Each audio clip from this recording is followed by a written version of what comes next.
मध्ये जवळपास तीन कामांचं भूमिपूजन केलंय आणि नवीन 4 कामाचं आपण लोकार्पण सुद्धा केलेलं आहे. म्हणजे मागच्या काही काळामध्ये कामं केलीत, त्यामध्ये अत्यंत महत्वाचे असलेले शेत रस्ते आणि पांदण रस्ते केलेत.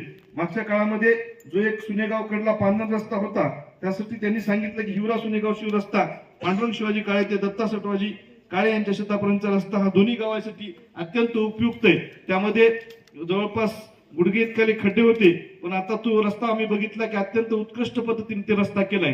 आज जवळपास दुसऱ्या 3 शेत रस्त्याची आपण मंजुरी घेतलेली आहे. बघितलं असेल की पावसाळ्यामध्ये तिथं खूप मोठा त्रास त्या शेतकऱ्याला तिथं होत असतो. आपलं बी भरण, आपल्याला सगळं बी भरण खत आपला शेतापर्यंत न्यावं लागते आणि तिथून आपला मालटा खळे करून आपल्याला घरापर्यंत आणावं लागते. त्यासाठी या शेत रस्ते आणि खडे हे रस्ते अत्यंत महत्वाचे असतात.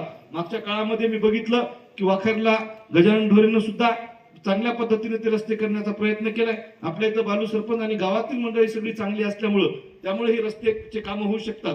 काही गावामध्ये तिथे विकास कामाला विरोध करणारे लोक असतात, त्या गावामध्ये एमआरजीचे कामं होत नाहीत. पण आपलं गाव हे चांगलं आहे, एका विचारांना बांधलेलं गाव आहे. निवडणुकीच्या वेळेस आपापले पक्ष वेगवेगळे असतात, विचार वेगवेगळे असतात, पण गावाची प्रगती करत असताना आपण सगळेजण एका जागी येऊन या गावाच्या विकासासाठी काम करत असतात.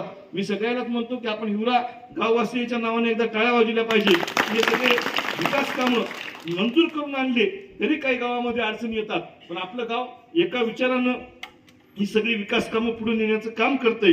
त्यामुळे आपल्या सगळ्या गावकऱ्यांचं मी अभिनंदन करतो. मागच्या काळामध्ये आम्ही बघितलं असेल की मोठ्या लोकांचे लेकरं वेगवेगळ्या शहरामध्ये शिकायला राहतात, पण तुमचं आमचं भविष्य असलेली ही सगळी शेतकऱ्याची, शेतमजुराची, बहुजनाची लेकरं हे जिल्हा परिषदेच्या शाळेमध्ये शिकतात. मग त्याच्यासाठी सुद्धा वर्गखोली असणं अत्यंत आवश्यक आहे. त्यामुळे मागच्या काळामध्ये 1 वर्गखोली आपण मंजूर केली आणि आता वर्गखोली मंजूर केल्यानंतर तिथल्या जिल्हा परिषदेचे शिक्षक हे सुद्धा अत्यंत उत्कृष्ट पद्धतीने काम करतात. आपल्या गावचे सरपंच बालाजीरावनं सुद्धा तिथं मागच्या काळात निवेदन दिलं की 1 वर्गखोली झाली भैया म्हणले, पण अजून 2 वर्गखोल्या लागतात आणि 2 वर्गखोल्या हे तुमच्या आमच्या ह्या सगळ्या लेकरांचं भविष्य घडविण्यासाठी या वर्गखोल्यांचा उपयोग होणार आहे.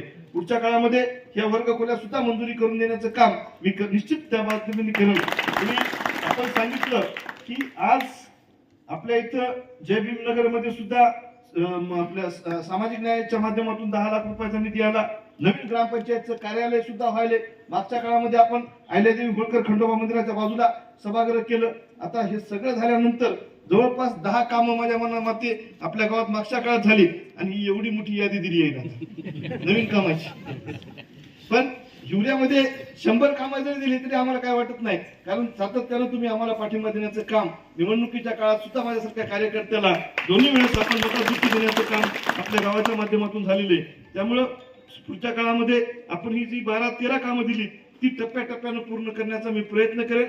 कारण विकास हा हळूहळू होत असतो, टप्प्याटप्प्यानं होत असतो. माणसं केव्हा पायानं जायचे, नंतर सायकलवर गेले, सायकलवरून मग आपल्या दत्ताभाऊनं मोटरसायकल घेतली, मग आमच्या विठ्ठलराव कोरडेनं कार घेतली, विनायकनं कार घेतली, मग काही मंडळी त्याच्याहून जोरात जायचं होतं, शंकरराव निघाले आमच्या रेल्वेनं, मग रेल्वे त्याला जोरात जाते म्हणली.